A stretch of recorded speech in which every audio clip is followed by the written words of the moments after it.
I was recently asked, why are you a doomsday prepper? And honestly, that question tells me people still don't get it. Normal can disappear completely way faster than most people think. I don't prep because I'm living in a movie. I prep because I've seen how fragile normal life really is. I've lived in a third world country and experienced how hard it was to get clean water on a daily basis. If you live in the United States or another first world country and you don't have at least 30 gallons of water stored in your home, you have your head in the sand. And I say that out of love and concern for you. Listen, power goes out, stores empty fast, systems fail, people panic, and when that day comes, nobody wishes they were less prepared.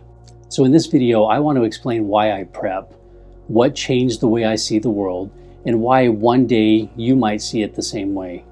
If you think I'm preaching to the choir, please stick around, because hopefully what I have to say can be shared with someone you know. Let's talk about what people get wrong about preppers and why they get it wrong.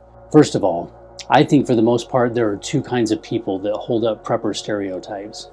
Those who want to keep you dependent on the system and use it as a shaming mechanism, and those who won't think for themselves and buy into that stereotype.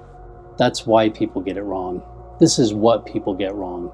When most people hear the word prepper, even without the word doomsday attached, they picture somebody hiding in a bunker, wearing a tinfoil hat, waiting for the end of the world.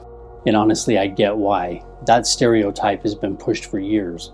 Prepping at its core is just this, taking ownership of what happens if life stops working the way we're used to.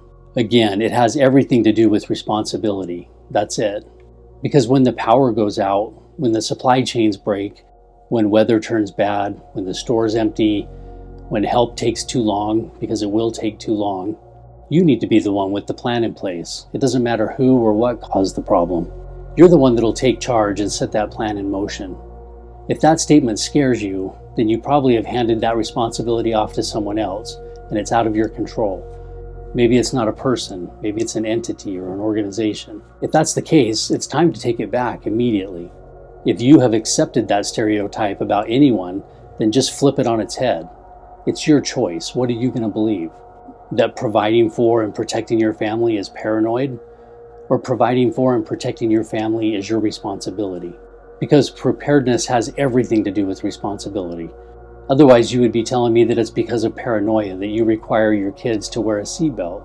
And because of paranoia, you have life insurance, health insurance, and auto insurance.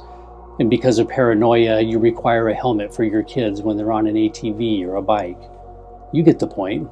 Tell me I'm wrong about that. Most people don't think about preparedness until something shakes their sense of normal. A longer than average blackout, a delayed emergency response, a family emergency. It's one moment when they realize how dependent they are on other people or other systems to rescue them. And that realization hits hard. It's not going to be some epic disaster that wakes people up, although that would wake them up. The problem is by then it's too late. People need to start now. In my opinion, most people are only a few inconveniences away from a real problem. No power, no clean water, no cash, very little food, no way to cook, no way to stay warm, no plan at all. Again, paranoia, or can these challenges really happen? For me, prepping didn't come out of fear.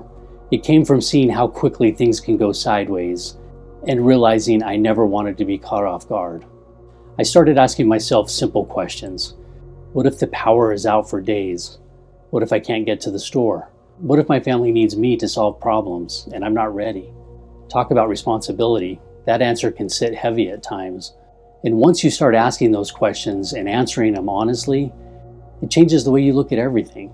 At some point, preparedness stops being less about gear and more about the alternative, which is the potential emotional and physical suffering of your family. Do I want to live in fear or be paranoid? No, and I don't want you to either. I want you to refuse to live helplessly. That's a big mantle of responsibility, but you can do it. So what does prepping actually mean, and why do so many people get it wrong? Because in the process of stocking up, they get complacent and feel like they're doing enough. Prepping isn't just about buying random gear and throwing it in a duffel. It's not about buying extra canned food and loading the shelves. That's only part of it, but not the random gear part. Real preparedness really is simple. It's a mindset, but it takes some focus and attention. It means building layers of security into your life: water, food, medical, fire, lighting, communication, and most importantly, learn some skills. After that, you have backup plans, and that's really it. It's not complicated, but it matters to have a plan and to stay focused on that plan. I'll sum up the meaning of preparedness in 2 sentences. Preparedness is really just reducing the number of things that can destroy your peace. And the more capable you become, the less fragile your life becomes. Now, here's the truth most people don't want to hear. Most people won't prepare until they're forced to do it. They wait till something bad happens, and by then it's crowded, it's expensive, it's chaotic, it's too late. That's the part people miss. Preparedness only works if you do it before you need it. Nobody buys a fire extinguisher while their kitchen is already on fire, and survival works the exact same way. Let me give you something else to think about, and maybe you're already thinking of someone right now that you want to share these points with. Preparedness doesn't mean there's paranoia. It's pattern recognition. Be aware of what's going on around you, and you'll see those key indicators. Most people will call it crazy until they need it, so don't be concerned about what others say. And the people who say it'll never happen have done nothing to prepare. In this case, if that's you, okay, you've recognized it. Now take the first step immediately. At the end of the day, I prep for one reason, because when life gets uncertain, I don't want to be part of the panic. I want to be part of the solution. I want to be calm, useful, capable. I want the people around me to be safer because I took preparedness seriously. That's what prepping really is. It's not fear, it's not obsession, it's not a fantasy. It's taking responsibility before it's forced on you. So if you've ever wondered why I prep, now you know.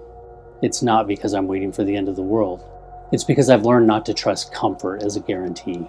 What is the one thing you're going to commit to today to start building your preparedness skills and strengthening your preparedness mindset? And since you're watching this, maybe a part of you already knows you should start taking preparedness more seriously. If that's you, subscribe to be part of the community at Alta Survival. Share this with a friend, because around here, we're not preparing out of fear. We're preparing so we can stay calm, capable, and stay ready. If we stay ready, then we can both survive and thrive. Be vigilant and stay ready.